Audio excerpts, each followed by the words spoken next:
कि जो मार्ग आपने तय किया है ना, जिस मार्ग के लिए आपने ये तय कर लिया कि मुझे इस मार्ग में ही जाना है, या उसका एक दूसरा विकल्प है कि मुझे इस मार्ग में तो नहीं जाना है।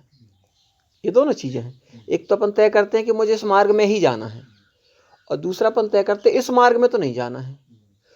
तो अगर आप अच्छा मार्ग तय नहीं कर पा रहे हैं तो एक मार्ग तय कर लीजिए कि मुझे इस मार्ग में तो नहीं जाना है। और जैसे आपने ये तय कर लिया कि मुझे इस मार्ग में नहीं जाना है, तो आपको आधा काम तो आपको यहीं हो गया। जैसे आपका तय होगा कि मुझे चोरी नहीं करनी है, मुझे झूठ नहीं बोलना है, ठीक है, मुझे किसी का मर्डर नहीं करना है। तो जब आपने तय कर लिया तो निश्चित मानिए कि फिर आपको कोई नुकसान नहीं पहुंच सकता। पहली बात तो है कि जब तक हीरे की पहचान ना हो,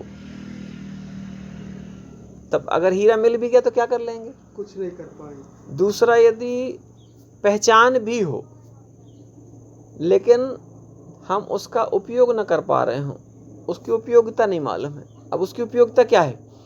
उसकी उपयोगिता यह है कि बढ़िया रत्न के रूप में उसको पहन लिया जाए, उससे आपका आकर्षण बढ़ गया, ग्रह नक्षत्रों की दशा आपकी जो है सुचारू रूप से चलने लगती है, जैसे बताते हैं लोग, है ना। तो उसमें हीरा हमारे पास रखा हो या हीरा मिल गया हो, ढेर सारे हीरे मिल जाए, हीरे की खदान मिल जाए पूरी, हीरे की पहचान तो हो आपको लेकिन उसका उपयोग ना मालूम हो। दवाई, मेडिकल स्टोर में कितनी सारी दवाइयाँ रहती हैं,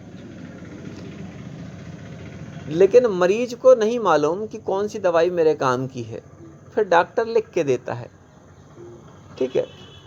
तो जब डॉक्टर लिख के देता है तो मेडिकल स्टोर वाला जो है मरीज को ये दवाई लो भैया।